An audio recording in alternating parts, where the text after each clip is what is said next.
El día sábado tuve la oportunidad de hacerle un par de preguntas al doctor Alomía y a la doctora Ana de Garza. Y bueno, siguiendo con la tradición que hacemos aquí de cada vez que tengo la oportunidad de preguntarle, explicar, ¿no? Y dar un poquito más de contexto sobre de dónde salen las preguntas, por qué creo que son relevantes y sobre todo si las respuestas que dieron cubrieron, ¿no? La parte que me parece relevante de las preguntas. Pues vamos a verlo, ¿no? Es un video, la verdad, un poquito largo, pero lo recorté. Gracias, doctor, doctora. Dice aquí 8 minutos, pero en realidad van a ser como 6, ¿no? O 5 quizá. Le aumenté un poquito la velocidad. Vamos a verlo y comentamos. Omar Quiroga de Reporte Crítico con un par de preguntas. Vemos la capacidad hospitalaria, ¿no? Que ahorita pues el caso que preocupa más quizás es el de Tabasco, pero enseguida notamos probablemente unos 5 o 6 entidades federativas que se acercan ya a rebasar este umbral, ¿no? De protección del 30%. La pregunta sería, ¿el Estado mexicano tiene la capacidad de atender esta situación? Y hablo en el sentido amplio, ¿no? Del Estado, en el tema de corresponsabilidad, ¿no? ¿Qué se está haciendo, qué se puede seguir haciendo, tanto desde el gobierno federal como de gobiernos estatales y quizá pues la sociedad, ¿no? Para evitar el escenario, un escenario crítico? Y para la doctora Ana, vemos quizá cada semana, ¿no? Un par de noticias de una nueva enfermedad, un nuevo brote, una nueva situación en el mundo. Evidentemente la unidad de inteligencia de la Secretaría de Salud lleva toda esta situación. Si se ha identificado alguno de estas noticias que pudiera potencialmente ser un riesgo para la sociedad mexicana, y quizá un comentario en general sobre cómo la sociedad debería tomar o dimensionar el riesgo de este tipo de información. Muchas gracias. Muchas gracias. Doctora de la Garza, si gusta responder primero su pregunta. Gracias. Muchas gracias por la pregunta. Pues sí, efectivamente, desde la Unidad de Inteligencia Epidemiológica y Sanitaria tenemos un monitoreo las 24 horas de todos los eventos que puedan poner en riesgo la salud de la población. Esto incluye eventos que no necesariamente son COVID, sino son algunos otros patógenos, o inclusive eventos que van a ser de otra naturaleza, como por ejemplo eventos químicos, eventos radionucleares o de cualquier otra, de cualquier otro tipo que pueda poner al final en riesgo la salud de nuestra población. Todos los días estamos dando, haciendo esta vigilancia a estos eventos, y efectivamente, hay diferentes patógenos en el mundo que representan ciertos riesgos a nivel internacional, ¿no? Sabemos, por ejemplo, que hay ahorita una situación de ébola, ¿no? En África, importante. Como saben también, sarampión ha sido uno de los temas que vamos dando monitoreo. Fiebre amarilla, por ejemplo, es uno que estamos también siempre muy atentos, vigilando, porque Brasil en particular tiene este tipo de patógeno, y entonces en realidad hay sí muchas situaciones de riesgo para la población, por lo cual enfatizar que estas medidas preventivas que ponemos este día y que se han establecido para COVID, no nada más son preventivas para COVID, sino también son preventivas para muchas otras enfermedades, como pueden ser otras enfermedades respiratorias, incluido también influenza. Entonces es parte de una generalidad que vamos revisando. Muchas gracias. En relación al tema de la ocupación y disponibilidad hospitalaria, recordemos precisamente que este fue uno de los principales objetivos planteados desde un principio de la epidemia. La Jornada Nacional de Sana Distancia, que inició el 23 de marzo, uno de sus objetivos puntuales era precisamente poder evitar la sobrecarga hospitalaria. Esto basado también en la experiencia que se había observado en países en todo el mundo, en donde cuando tenemos un incremento rápido, es decir, una curva ascendente veloz, lo más cercana a lo vertical, lo que tenemos es una gran cantidad o sobrecarga de personas que se contagian, que enferman, y sabiendo que al menos el 20% de todas las personas que enfermen de COVID lo van a hacer de forma grave y por lo tanto van a requerir una cama de un segundo o tercer nivel de atención, o sea, de un hospital. Entonces la prevención de que esto no sucediera precisamente iba orientada a que en la medida que se disminuya los contagios y que la epidemia no tenga esta velocidad, sino más bien tenga una pendiente prolongada y más cercana al horizontal, esto no ocurriera. Sin embargo, lógicamente, la capacidad hospitalaria también depende de la región en la que uno se encuentra. Es decir, podemos ver un panorama nacional, como lo vemos todas las noches, pero efectivamente este panorama va cambiando en la medida que vamos bajando en los diferentes niveles de región, en las diferentes cantidades poblacionales. No es lo mismo en un nivel estatal, no es lo mismo en un nivel municipal y menos en un nivel local, porque hay municipios o localidades que pudieran tener por la cantidad poblacional 2, 3 o 4 hospitales, municipios que solamente puedan tener uno, y si nos vamos todavía a los municipios rurales, lógicamente estos muy probablemente no tendrán una unidad hospitalaria de segundo o tercer nivel y por lo tanto requerirán trasladarse todavía durante un tiempo importante a algún municipio que sí lo tenga. Esto entonces lógicamente contribuye que en la medida de que se incrementa la transmisión, el aumento de la cantidad, la intensidad de los casos, pues entonces los hospitales finalmente puedan en su momento saturarse. De ahí la importancia de que los diferentes niveles de gobierno trabajen de manera coordinada, que es algo que se ha venido haciendo desde que inició la epidemia, dado que este era uno de los objetivos principales, la coordinación entre las dependencias federales. Estamos hablando tanto de la Secretaría de Salud, de donde destaca lógicamente el INSABI, con su capacidad de poder proveer no solamente insumos para la salud, sino también personal médico especializado en los diferentes niveles de atención, y también en su momento en la posibilidad de aportar para las reconversiones y las expansiones que son importantes para todo esto. El INSABI ha tenido una cobertura en las 32 entidades federativas, se ha apoyado desde el nivel federal en coordinación con cada una de las autoridades locales para que esto suceda.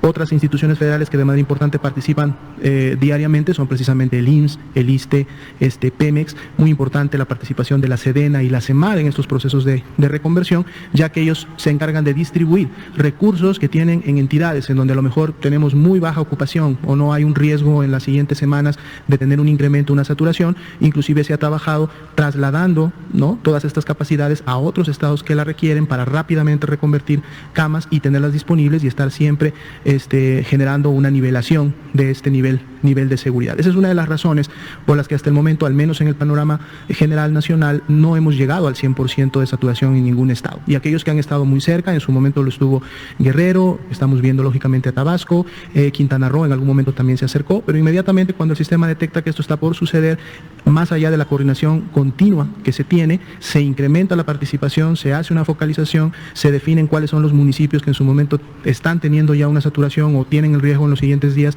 de que esto ocurra, y entonces se trabaja rápidamente. Y es la única manera definitivamente en que el problema puede solucionarse. Ningún nivel de gobierno por sí solo realmente pudiera lograr esto. Tiene que haber una integración, tiene que haber colaboración, y es parte de una respuesta conjunta, ¿verdad? Bueno, esas fueron las dos preguntas que hice y las respuestas que me dieron. Primero, ¿de dónde salieron?, ¿no? O sea, la primera que le hice al doctor Alomía, esa honestamente me surgió en el momento, porque es algo que he estado identificando, ¿no? Cuando vas y ves las tendencias de las gráficas, pues vas identificando hacia dónde van, ¿no? O cómo estaban antes. Por ejemplo, de las primeras veces que fui, ¿no?, las primeras semanas, yo ponía mucha atención a los indicadores de capacidad hospitalaria de la Ciudad de México, porque pues, es donde vivo, ¿no? Donde está la gente que conozco, mi familia, tal. Entonces yo iba viendo la tendencia, ¿no?, y, o sea, hacia arriba, pero nunca llegó incluso a rebasar el 10%, o sea, de capacidad, ¿no?, 90% de ocupación. O sea, siempre hubo un colchoncito, ¿no? O sea, cada vez más ligero, pero siempre lo hubo. Y digo, todo esto gracias a los programas que hubieron, ¿no? Ya cuando la Ciudad de México va en franco descenso, ¿no?, pues ya me puedo tranquilizar, por lo menos en ese sentido, de que si alguien que yo conociera, ¿no?, o yo mismo requiriera una cama de hospital, pues se va a tener, ¿no?, disponible. Esto, bueno, pero lo que le decía, ¿no?, al doctor Alomía al hacer la pregunta, en los últimos días se ha hablado mucho del caso de Tabasco. Nuevo León también está por ahí con una capacidad hospitalaria, bueno, más bien con una ocupación hospitalaria importante, la capacidad reduciéndose cada vez, pero detrás de ellos, y efectivamente, o sea, si tú ves la gráfica de hoy, es más, vamos a buscarla por ahí. ¿No? Qué bueno que somos profesionales, ¿no? Y capacidad hospitalaria.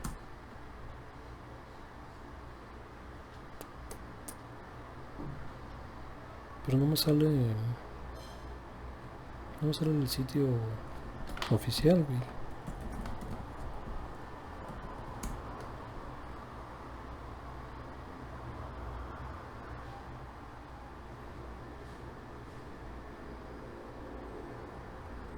Esta es la página oficial.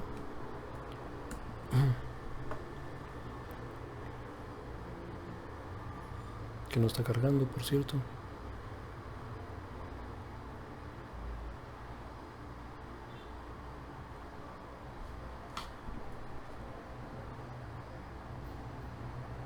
Información accesible, ¿será?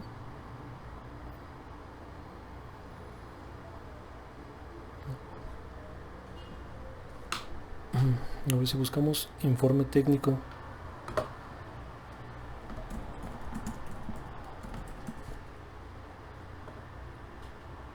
La tilde no debería. No.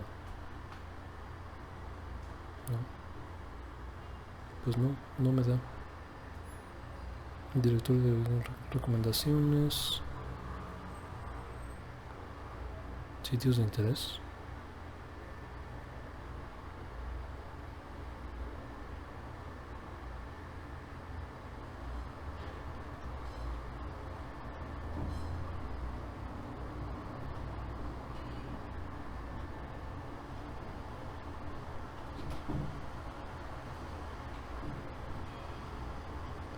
Y además hay un nuevo sitio, ¿no? ¿No es cierto?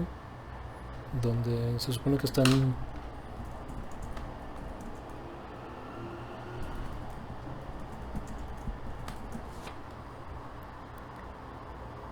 No, este es el mismo.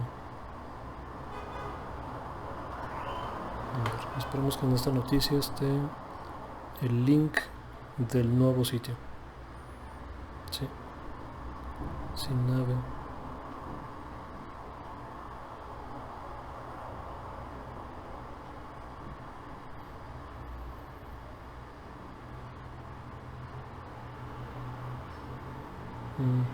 Pero esto solo es el...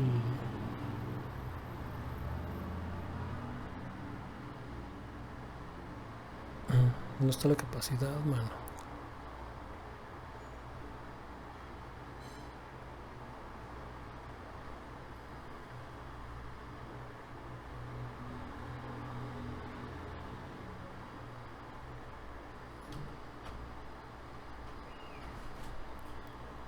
Diego, esto habla de la accesibilidad de los datos, ¿no? O sea, yo estoy bastante familiarizado con estas páginas, pero no lo encuentro, mano. Digo, seguramente alguien que conozca exactamente dónde es, ahorita está diciendo, pícale ahí, no sé dónde, pero no tenemos comunicación, ¿no? Es la desventaja de hacerlo grabado y no en vivo. No se me ocurre que estuvieran sitios de interés, pero no es ninguna de estas. O la OPS, ¿será? No.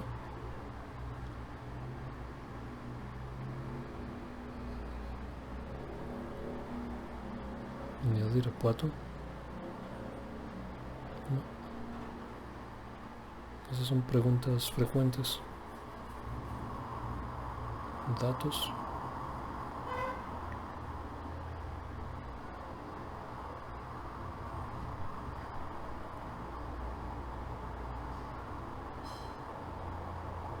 Confirmados.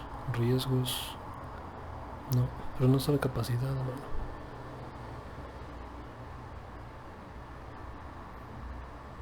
Pues bueno, ya perdí mucho tiempo en esto y hay que terminar, ¿no? Porque si no va a ser demasiado largo. De por sí creo que va a ser un poquito largo. Pero bueno, o sea, si tú ves la gráfica de capacidad hospitalaria, que si hubiera buscado antes de hacer este video probablemente no tendríamos que haber hecho esa pausa innecesaria.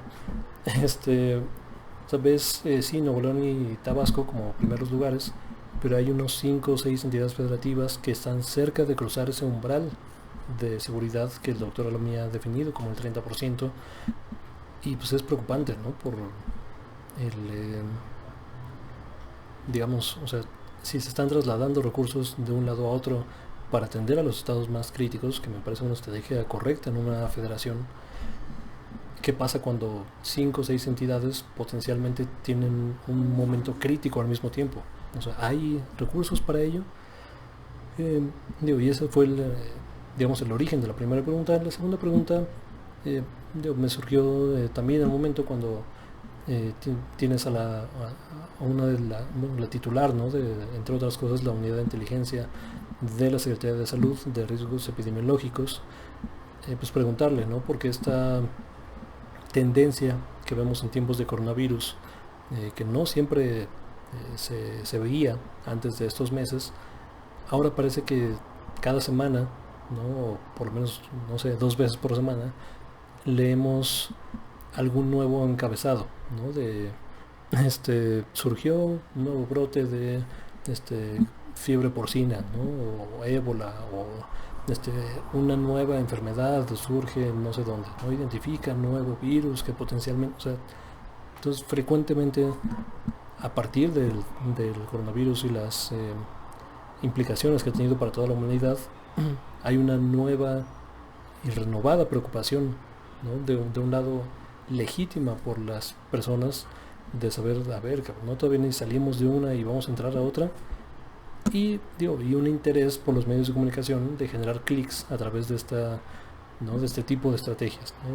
Un nuevo riesgo, ¿no? Véanme, mírenme, yo identifiqué uno, o sea, entonces hay un incentivo de noticieros, no por informar estos nuevos patógenos o brotes de patógenos que ya conocíamos, y hay un interés legítimo de las personas por ver si hay un riesgo adicional, ¿no? En lo que ya estamos viviendo.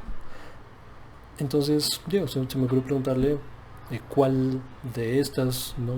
Nuevos brotes, ¿no? de cuestiones y de situaciones que pasan en el mundo, que seguramente ella conoce más que yo, ¿no? Que ella tiene un equipo y metodología, ¿no?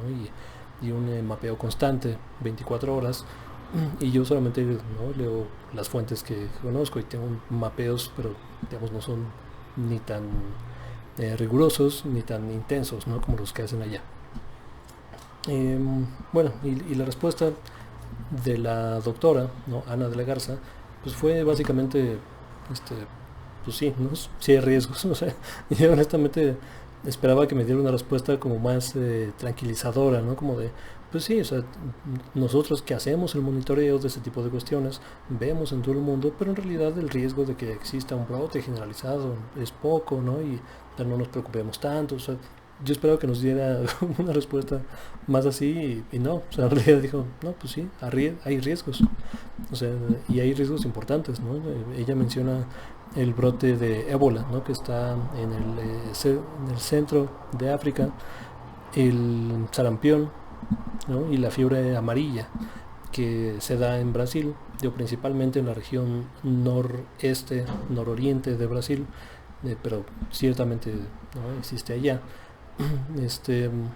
Bueno, ¿y qué puede hacer la gente? ¿No? Pues identificarla como un riesgo, ¿no? Como tal, informarse y pues lavarse, ¿no? Las manos, y estas cuestiones de distancia y tal no solo sirven para COVID, no han sido fuertemente enfatizados por esta cuestión, pero ciertamente sirven para otro tipo de patógenos, ¿no? Entre ellos la influenza, que ojalá, honestamente espero que la influenza que va a llegar, o sea, a finales de año, a partir de octubre, ojalá que no pegue tanto por las mismas medidas de precaución que se están tomando por COVID, ¿no? Pero no lo sabemos, ¿no? Hasta que llegue la temporada. Y bueno, después, ¿no? Responde el doctor Alomía sobre la parte de la capacidad hospitalaria, y él menciona, ¿no? De forma correcta que ese fue de las principales metas, ¿no? Y objetivos de la administración cuando vio que venía, ¿no? La ola de COVID, y que eventual e inevitablemente iba a llegar a México.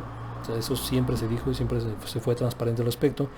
Uno de los principales objetivos fue, o sea, persona que se enferme, persona que debe tener atención médica. O sea, y eso implicaba un esfuerzo titánico, ¿no? De tratar de cerrar una brecha histórica de décadas de neoliberalismo y privatización de los sistemas de salud en México, que antes era un sistema, ¿no? Ahora se pulverizó a 33 sistemas de salud, con todos los riesgos de coordinación que significa esa cuestión, de manejo de recursos, que ya ahora no es a nivel federal, sino a nivel estatal, corruptelas, ¿no? Que han habido históricamente en el sistema de salud nacional. y bueno, ¿no? Toda la problemática, había que reorganizar eso en tiempo récord, o sea, expandir capacidad y organizar flujos de información en tiempo récord. Y se hizo. O sea, digo, podemos quizá criticar algunas de las políticas, ¿no? Los resultados, actitudes del mismo López Obrador, información confusa, ¿no? Respecto al cubrebocas, que ahora ya se está recomendando, pero se tardó mucho. Primero, quizá por un riesgo de que hubiera desabasto, que sí lo hubo, por semanas, ¿no? Y se tuvo que abrir este puente aéreo con China y ya van 20 y tantos vuelos, o quizá hasta 30, etcétera. Y, pero digo, o sea, cuando se acabó ese riesgo de desabasto, no se dijo enseguida, o sea, ahora sí recomendamos el uso universal de cubrebocas. O sea, hasta hace quizá una semana, semana y media, se enfatizó la necesidad de usar cubrebocas en público, digo, y particularmente en lugares cerrados. Pero, digamos, o sea, hay cosas que criticarle en la estrategia de salud, pero la ampliación de la capacidad hospitalaria es algo que no tiene precedentes en la historia de México y que se ha hecho bien hasta ahora. Cuando digo que se ha hecho bien, es enfocado al resultado. O sea, las personas que han requerido una cama de hospital la han tenido. Y eso no se puede decir en ningún otro periodo de la historia de México. Entonces, eso, por donde lo veas, es un éxito de esta administración.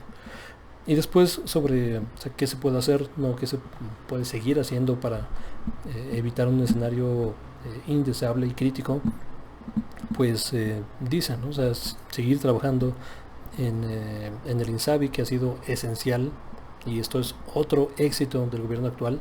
O sea, digo, aquí se critica frecuentemente, pero se menciona los éxitos cuando los hay, y la creación del INSABI es uno de ellos, y esto es previo a la pandemia. O sea, no sabíamos que si existía o no, o que iba a llegar o no, y ya estaba el plan del Instituto de Salud para el Bienestar, que entra en vigor el 1 de enero de este año. O sea, apenas había rumores, ¿no? De si podía o no ser, y el nuevo coronavirus y tal. O sea, la desinformación que vino desde China, y la OMS que no sabía, y si sabía, si recomendar. O sea, México ya tenía un Instituto de Salud para el Bienestar que estaba coordinando los esfuerzos estatales.